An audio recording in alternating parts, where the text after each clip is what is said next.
Hello student. आज का topic है रूट ऑफ ड्रग एडमिनिस्ट्रेशन। इसमें intramuscular, subcutaneous, intravenous, intradermal layer of skin का एपिडर्मिस, इसके जस्ट नीचे डर्मिस प्रेजेंट होता है। डर्मिस के जस्ट नीचे सबक्यूटेनियस टिश्यू और सबक्यूटेनियस के जस्ट नीचे मसल्स होते हैं।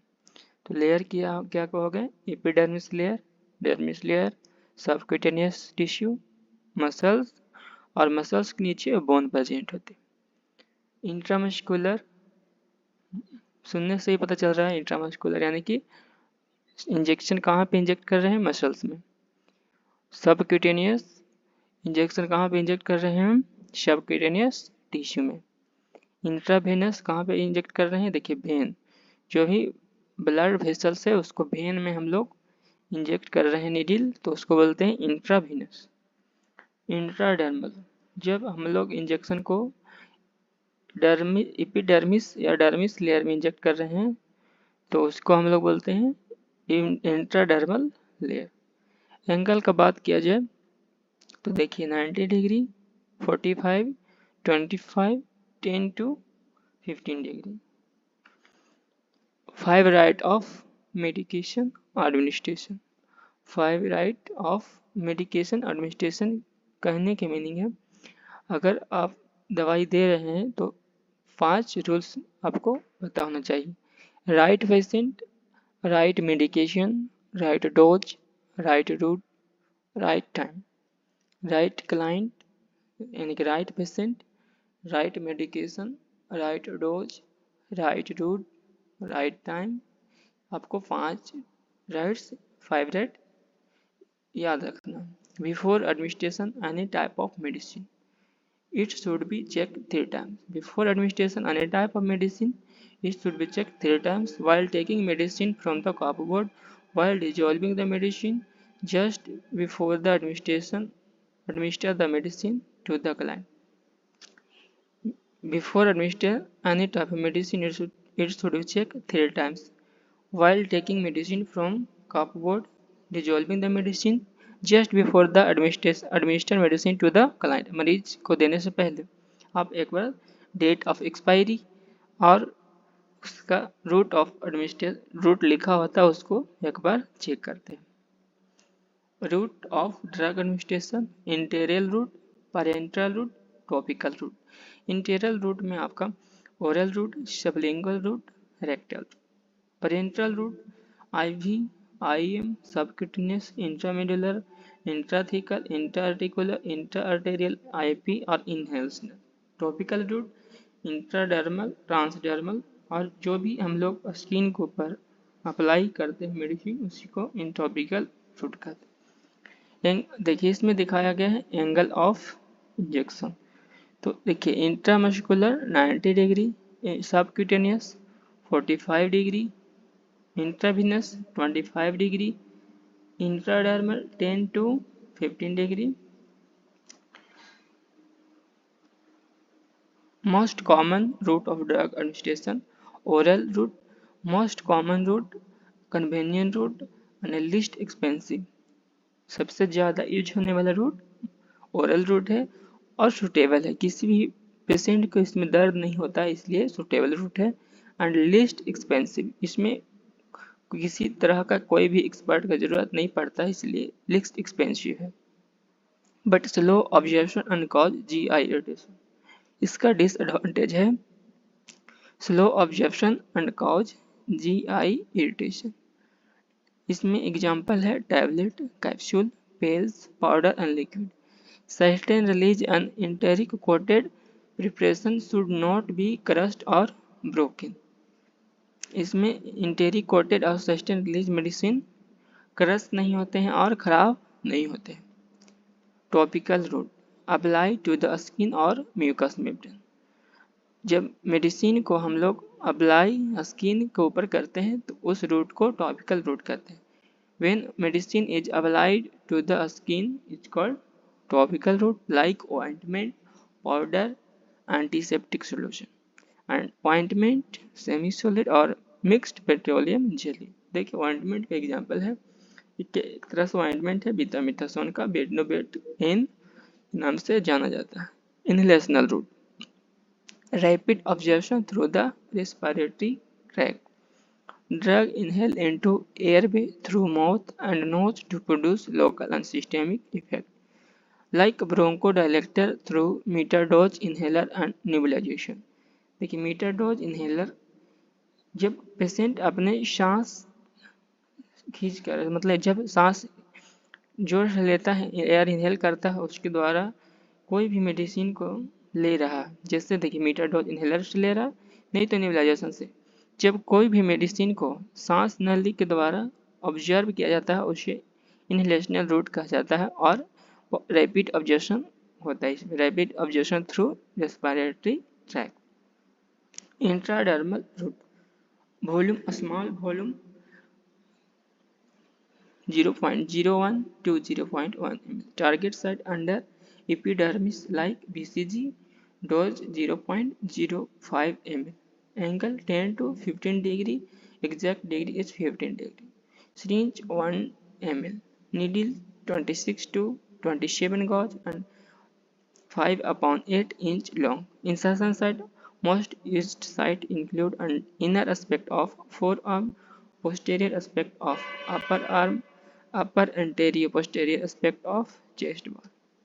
Intravenous route, directly into the blood stream and rapid effect। हम लोग मेडिसिन को inject directly into the blood stream, injection को कहाँ पे इंजेक्ट करते हैं, ब्लड स्ट्रीम में, एंड रैपिड इफेक्ट, इसका इफेक्ट बहुत तेज होता है, ऑब्जर्व बहुत तेजी से होता है। Volume, in beach root medication given directly into the vein by continuous infusion and intravenous flushing, मतलब हम लोग इंट्रावेनस रूट से कंटिन्यूस और इन्फ्यूजन से बहुत कंटिन्यूस दवाई देना होता है, जैसे 1000 ml NS देना हो तो हम लोग IV रूट को प्रेफर करते हैं। It is most rapid absorption, it is most rapid absorption and into direct into the blood stream, और ये दवाई हम लोग डायरेक्ट ब्लड स्ट्रीम में इंजेक्ट करते हैं। Second most rapid absorption route is sublingual route. Volume, it depend upon doctor advice, अगर doctor चाहे तो 1000-2000 ml भी एडवाइस कर देते हैं, तो हम लोग इंट्रावेनस रूट को प्रीफर करते हैं। Angle 15 to 45 degree angle, most exactly angle is 25 degree is ideal right angle for IV injection and cannulation. 25 degree is ideal right angle for IV injection and cannulation. Syringe 2 ml, 5 ml, 10 ml, 20 ml, 50 ml. Needle 18 to 21 gauge and length 1 to 2 inches long. Insertion site, vein of forearm most common. Vein of forearm most common.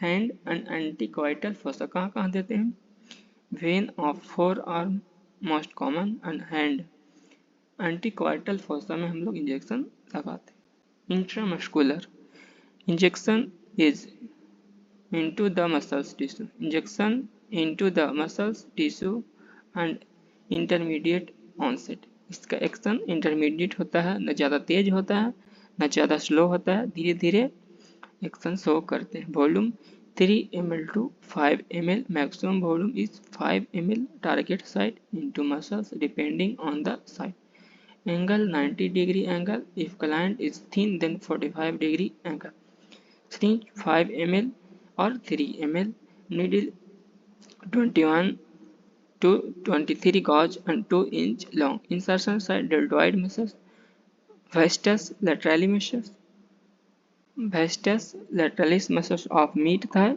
ventrogluteal muscles. Dorsogluteal is generally not recommended because of proximity of large blood vessels and sciatic nerve। देखिए deltoid muscles, gluteal maximus, IM injection कहाँ कहाँ दे सकते हैं, deltoid muscles, gluteus maximus और vastus lateralis of mid thigh, mid thigh में हम लोग इंजेक्शन दे सकते हैं। Subcutaneous injection into subcutaneous tissue but slow absorption. Subcutaneous injection into subcutaneous tissue.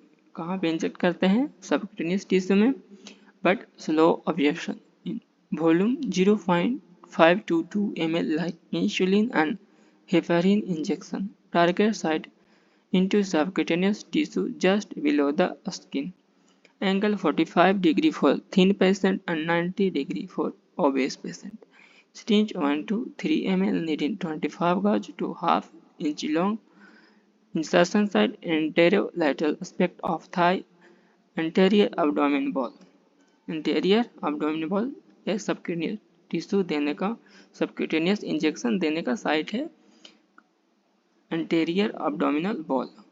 कहाँ पे दे सकते हैं? Anterior abdominal wall. अम्बिलिकस से 4 फिंगर हम लोग मेजर करके और उसके राउंड में इंजेक्शन लगाते.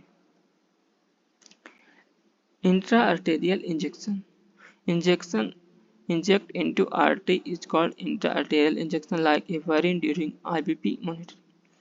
Intra-articular injection inject into the joint cavity is called intra-articular like steroid for arthritis. Intrathecal or intraspinal into a spinal cavity like anesthetic drug. जो भी बेहोशी का दवाई होता है हम लोग स्पाइन और स्पाइनल कैविटी में देते हैं. इंट्राओसियस inject into the bone marrow. Intracardiac inject into cardiac muscles like adrenal ADR 1 mg during CPR. Intraperitoneal into peritoneum cavity like dialysate solution during peritoneal dialysis. Thank. देखिए ये हो गया एग्जाम्पल. किसका figure दिखाया जा रहा है? इंट्राओसियस. कहाँ पे दे रहे हैं? बोन मैरो में देंगे तो इसको बोलते हैं इंट्राओसियस. अगर इंजेक्शन आप स्पाइनल कैविटी में देंगे तो इसको बोलते हैं इंट्राथिकल और स्पाइनल इंजेक्शन. देखिए स्पाइन में दे रहे हैं, इसका रीढ़ की जो हड्डी है वहाँ पे दे रहे हैं, इसको बोलते हैं इंट्रास्पाइनल. इंट्राकार्डियक कार्डियक मसल्स में जब इंजेक्शन देते हैं उसको बोलते हैं इंट्राकार्डियक. जब कोई भी इंजेक्शन पेरिटोनियल कैविटी में और पेरिटोनियल डायलिसिस के दौरान जो भी इंजेक्शन यूज करते हैं उसको बोलते हैं peritoneal intraperitoneal route. Intra articular जब इंजेक्शन को आप जॉइंट कैविटी में, जॉइंट कैविटी जहाँ पे जॉइंट है, जैसे देखिए यहाँ पे नी का जॉइंट है, घुटने का जॉइंट है, वहाँ पे इंजेक्शन लगा रहे हैं, इसको बोलते हैं intra articular route. Thank you class.